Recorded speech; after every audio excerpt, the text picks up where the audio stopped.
This little light of mine, I'm gonna let it shine. There you have peaceful protests in Los Angeles, not what the media is showing you, but of course Donald Trump federalizing the National Guard, sending ICE in, provoking the situation and making it worse. And then you're seeing have to see LAPD on horseback, mounting the sidewalk, pushing the press back. And then you see images like this. Here, play this clip.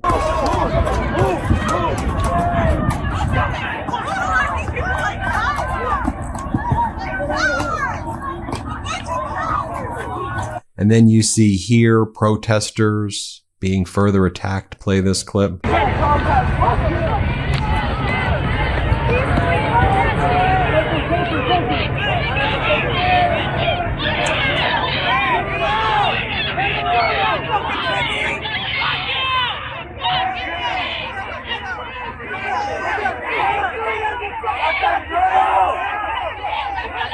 And then you're hearing these horrible stories about ICE taking their vehicles and just crashing into innocent people, trying to racially profile people and claim that they're not citizens. I mean, literally a mother and her 3-year-old son.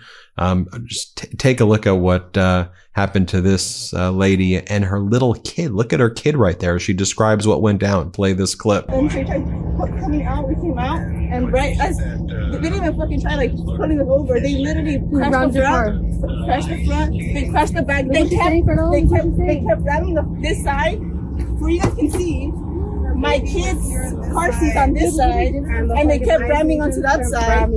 And then they're like, "Oh, you can leave now. You can leave now." And what was Donald Trump doing yesterday? What was Donald Trump focused on when we also learned that the Middle East was on the verge of a massive war, with Israel apparently being poised to strike Iran then being poised to strike American military bases in the Middle East?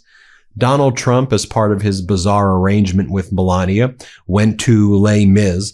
Just look at how Donald Trump was holding Melania's hand, or I should say thumb, as we said on the MeidasTouch account. Can you feel the love?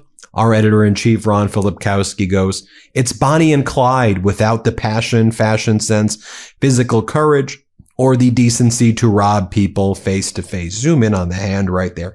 They got booed, by the way, when they went to the Kennedy Center to watch Les Mis. Take a look at them walking out right there. When they were on the red carpet, Donald Trump was asked about the possibility of Israel striking Iran and then Iran striking United States military bases in the Middle East. Iran activated its National Guard. It made all these posts. We're ready for war. We're ready to go. And by the way, everybody knows that Donald Trump's a chicken. Trump always chickens. And everyone knows that Trump's a coward. So Trump's cowardice is creating a void and, chaos.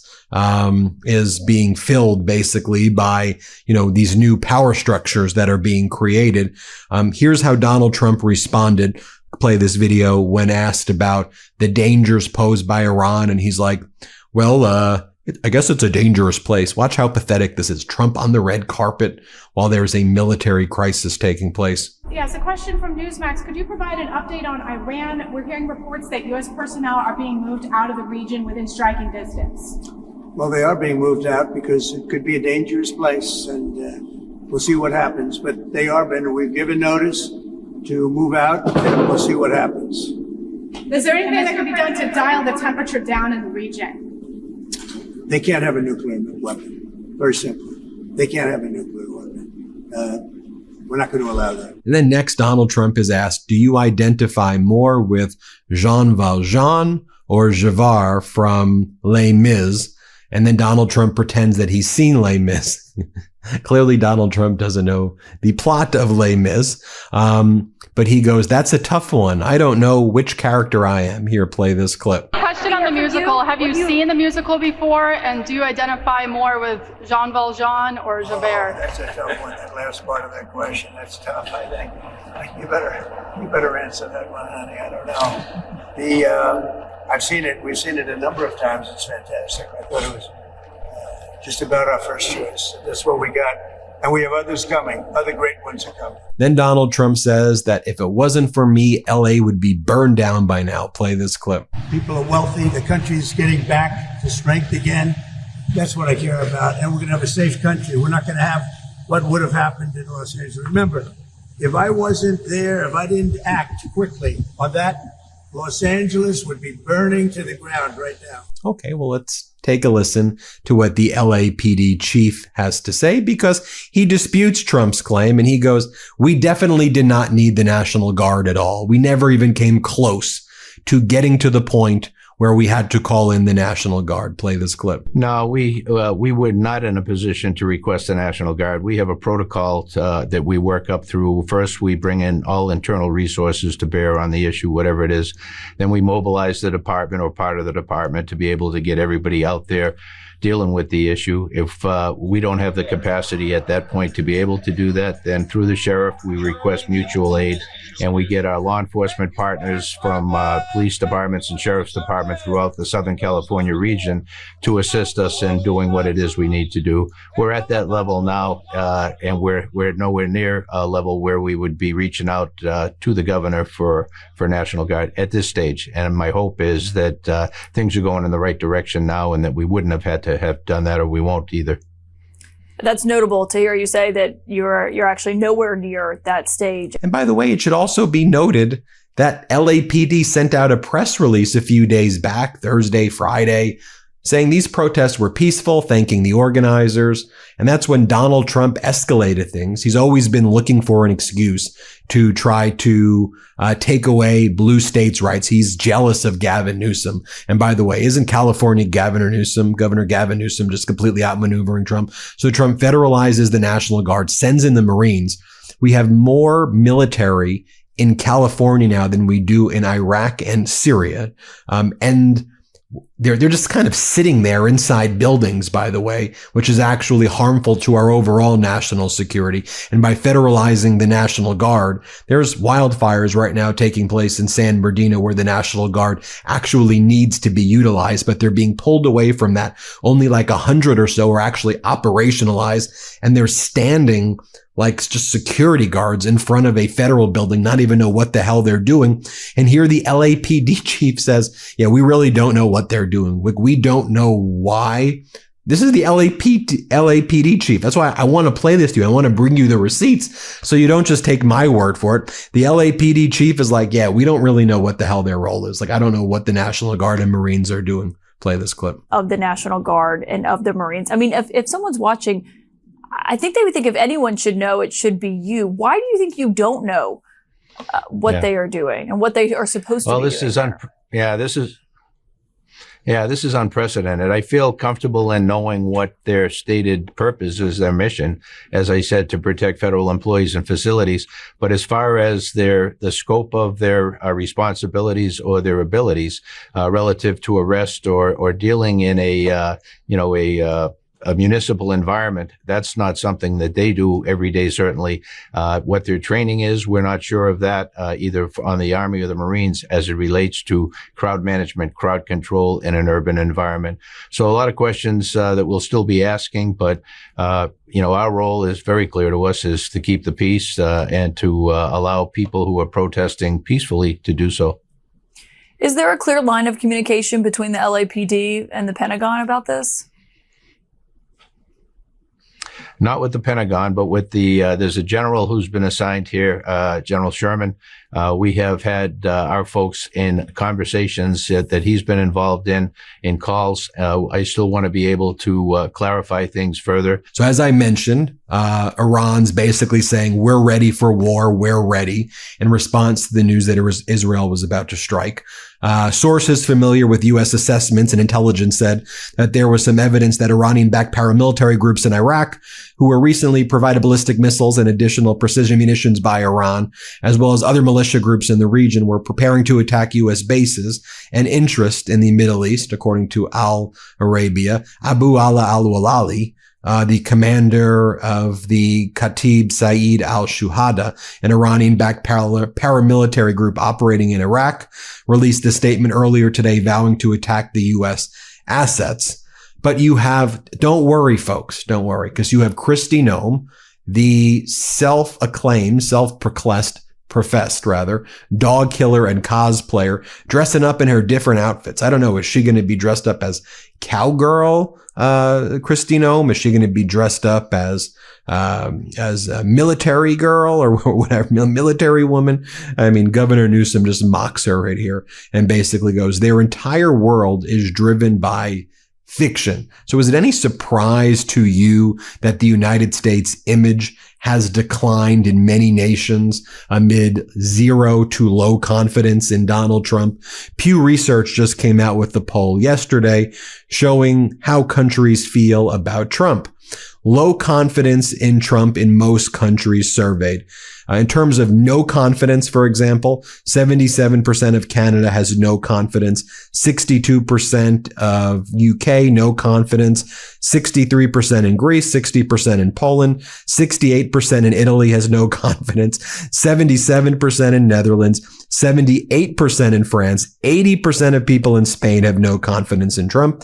Germany, 81% no confidence, 85% of people in Sweden have no confidence, 61% in Japan, 67% in South Korea, 77% in Australia, 91% of people in Mexico have zero confidence in Donald Trump. Now, we also learned yesterday, Treasury Secretary Scott Bessent said that Donald Trump will likely extend the pause on his tariffs past the July 90-day deadline. Remember, Donald Trump said 90 deals in 90 days. He's done 0 deals in 90 days. The UK thing he did was not a deal. It literally says on the memorandum of understanding, this is not a binding deal. And the tariffs, the levies are still in place. There hasn't been any change. And it was a memorandum of understanding saying this is not a binding deal. What happened with China was not a deal. It was a consensus where the United States brought its tariffs down from 145% to 30%. China brought its tariffs down from 125% to 10%. Then the United States brought it back up to 55%. So right now, the United States is currently taxing its own people 55% from goods coming in from China, while China is taxing its own people only 10%. And then the U.S. desperately sent its Trade Representative Jamieson Greer, Treasury Secretary Scott Bessent, and its Commerce Secretary Howard Lutnick to London, and then before that to Switzerland, because China was cutting off the United States rare earth minerals. But here's Bessent now saying that Trump will likely extend the pause on his tariffs past the July 90th deadline. Let's play this clip. He gave an answer that was frankly all over the place and difficult to understand. We're less than a month away from Liberation Day Part 2. Very few of the trade deals have been announced yet. I think most people in Congress and around the world would like to know what's going on. Should America be preparing for Liberation Day 2.0? Should we plan, what do we plan for July 9th and July 2nd? I would say, as I have repeatedly said, that there are 18 important trading partners. We are working toward deals on those, and it is highly likely that those countries that are negotiating or trading blocs, as in the case of the EU, who are negotiating in good faith, we will roll the date forward to continue good faith negotiations. If someone is not negotiating, then we will not. So, as Justin Wolfer says, Treasury Secretary Scott Bessent just announced the new deal-making plan. 90 deals in 90 days just became 18 deals. And as long as he started talking within 90 days, he'll grant as many extensions as he wants on each of these 18 deals. So that kind of feels like a non-deadline that he can't fail to meet. These are concepts of deals and concepts of plans. Look, even the Wall Street Journal headline says, Trump has no China trade strategy. Washington and Beijing stage a tactical retreat that shows China's leverage. And as further evidence of China's leverage, China imposed a 6-month expiration on the consensus. not even a deal, whereby China reserves the right in 6 months to stop sending its rare earth minerals to the United States, showing actually who holds the cards and who capitulated. It's utterly embarrassing. Let me read this to you as well. So for all of the MAGA people out there who try to justify their cruelty on the basis of religion, let me just read from you this portion of Leviticus, if I can. And I don't know whether you're religious or not religious. I'm just reading this because also MAGA always wants to quote scripture. So, all right, MAGA, let me just read this to you, MAGA. Maybe you might want to read this. When an alien lives with you in your land, do not mistreat him. The alien living with you must be treated as one of your native born. Love him as yourself, for you were aliens in Egypt. I am the Lord your God. Whether you're religious or you're not religious, just treat people with respect. Treat people with dignity. Don't bully people. Don't punch down. Stop the cruelty.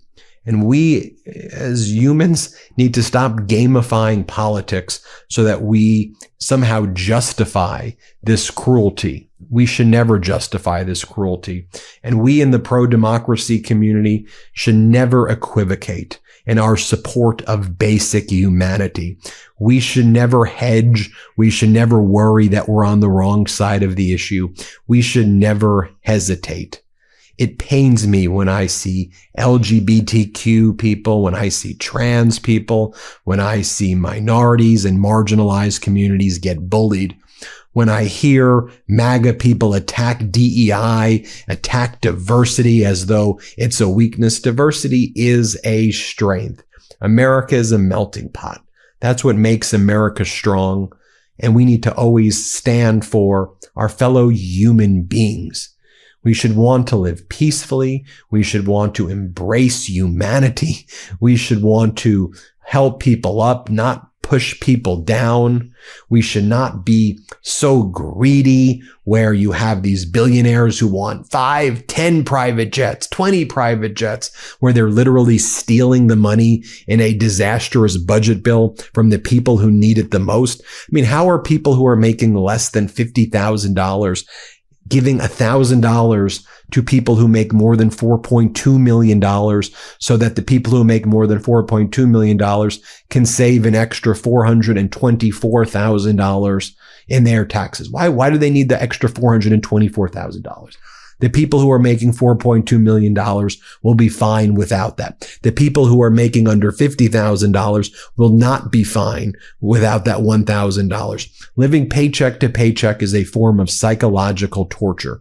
We need to, whether you're just Democrats or just human beings, make sure we have everybody in the United States able to earn wages with dignity. We need to make sure that everybody can afford to buy a home. Housing affordability should be one of the most important issues that we focus on, and not have people fear that they're not going to be able to pay their rent or they're going to miss a mortgage payment. We should have health care for all. We should loudly and proudly be fine with saying tax the rich. Nothing that I said there should be controversial at all. And I'm sorry for preaching at the end of this video, but there's no reason that you should equivocate from any of those things that I just said. That's what being a good human being is all about. That's what I think. That's my opinion. Anyway, hit subscribe. Let's get to 5 million subscribers. Thank you so much for watching. Love this video? Continue the conversation by following us on Instagram @MeidasTouch and help us blow past 1 million followers.